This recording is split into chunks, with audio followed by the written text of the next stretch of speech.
Debate Prasad గారు, ఇది ప్రపంచమంతా మోగిపోయిన ఇష్యూ.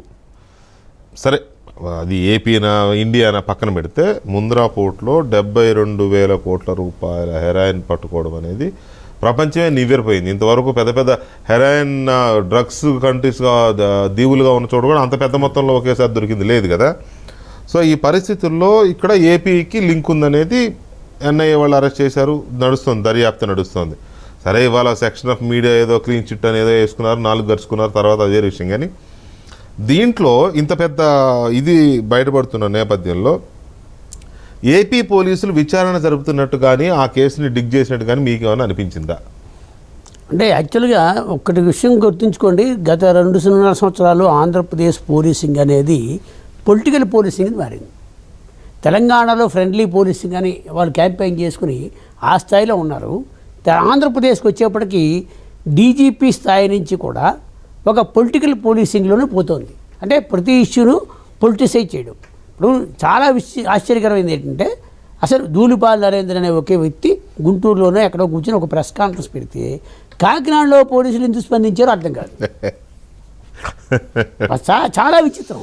ఇప్పుడు ఎందుకంటే ఆంధ్రప్రదేశ్ మొత్తం మీద పోలీసింగ్ ఒక రకంగా ఉంది, గుంటూరు జిల్లా పోలీసింగ్ ఒక రకంగా ఉంది. అలాగే ఇప్పుడు ఈ కాకినాడలో కంప్లైంట్ ఎవరూ లేదు.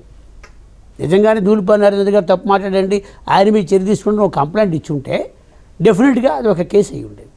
లేదా ఎన్ఐఏ ఆంధ్రప్రదేశ్లో మేము దర్యాప్తు చేపట్టాం కాబట్టి అక్కడ ఎవరు మాట్లాడినా మీరు లోపల వేసేయండి డైరెక్షన్ ఇచ్చి ఉంటే బాగానే ఉంటుంది. ఇది ఇక్కడ వాళ్ళు మాట్లాడే వల్ల, ఇక్కడ ప్యారలల్ ఇన్వెస్టిగేషన్ వల్ల నేషనల్ ఇన్వెస్టిగేషన్ ఏజెన్సీ చేసేదానికి ఎప్పుడు కూడా అడ్డు రాకూడదు.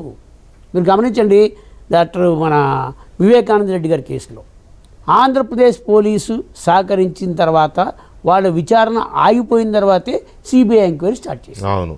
ఎనీ నేషనల్ ఇన్వెస్టిగేటింగ్ ఏజెన్సీ ఒక కేసు టేకప్ చేశాము అని చెప్పిన తర్వాత 48 గంటల్లో క్లోజ్ చేసిన సందర్భం ఎక్కడా లేదు.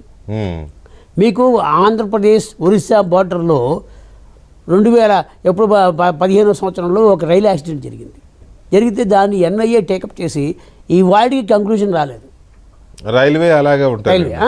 ఇక్కడ ఎన్ఐఏ టేకప్ చేసి అంటే నేను అనేది ఒక దర్యాప్తు కోడికత్తి కేసు కూడా ఇంకేమీ రాలేదు. అంటే నీకు వాళ్ళు క్లీన్ చిట్ ఇచ్చారు సంథింగ్, అది సిట్ ఇచ్చి చెప్పిందే కరెక్ట్, ఏపీ సిట్ చెప్పిందే కరెక్ట్, అది దాంట్లో ఏం కుట్రలేదో అది వ్యక్తిగతంగా కుర్రోడు చేసిందని వచ్చి చెప్పారు. అంటే నేనేది ఒక కంక్లూజన్కి రావడానికి ముందు ఇన్వెస్టిగేటింగ్ ఏజెన్సీ నిష్పక్షపాతంగా చేయాలనుకున్నప్పుడు అన్ని రకాల కోణాల్లోనూ చేయాలి. అంటే ఆరోపణ చేసిన వాడిని పిలవాలి, ఆరోపణలు ఎదుర్కొంటున్న వాడిని పిలవాలి.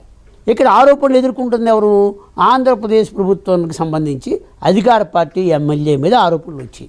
అయితే ఎవరో చేశారు, అతన్ని పిలిపించి ఎవిడెన్స్ తీసుకోలేదు, కానీ స్టేట్మెంట్ రికార్డు కానీ చేయలేదు.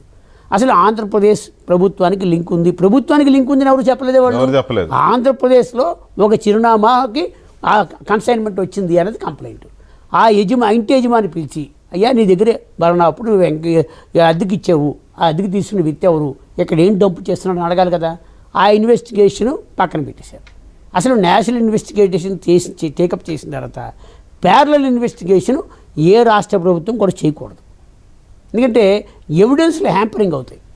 ఎక్కడ చెప్పిన సాక్ష్యానికి అక్కడ చెప్పిన సాక్ష్యానికి పొంతన కుదరకపోతే కేసు లాజికల్ ఎండింగ్ రాదు.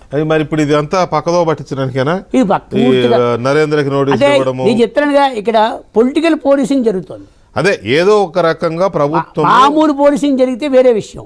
పొలిటికల్ పోలీసింగ్ అంటే నిజంగా చెప్పాలంటే తెలుగుదేశం ప్రభుత్వంలో ఎవరో ఒక్క అధికారి మాత్రమే తెలుగుదేశం పార్టీకి అనుకూలంగా పనిచేశాడని ఇవాళ వరకు ఆయన ఉద్యోగం కూడా రాకుండా చేసి సుప్రీం అతన్ని డిస్మిస్ చేసే వరకు ఈ ప్రభుత్వం వెంటబడింది.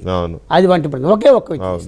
కానీ ఇక్కడ కింది స్థాయి నుంచి, అంటే ఒక కానిస్టేబుల్ స్థాయి నుంచి ఒక డీజీపీ స్థాయి వరకు పొలిటికల్ పోలీసింగ్ చేస్తూ వాళ్ళే. ఇప్పుడు విచిత్రం ఏంటంటే, ఒక డీజీపీ గారు ప్రెస్ కాన్ఫరెన్స్ పెట్టి మా ప్రభుత్వాన్ని క్లెయిమ్ చేస్తున్నాడు ఆయన, పైగా ప్రతిపక్ష పార్టీ అంటున్నాడు.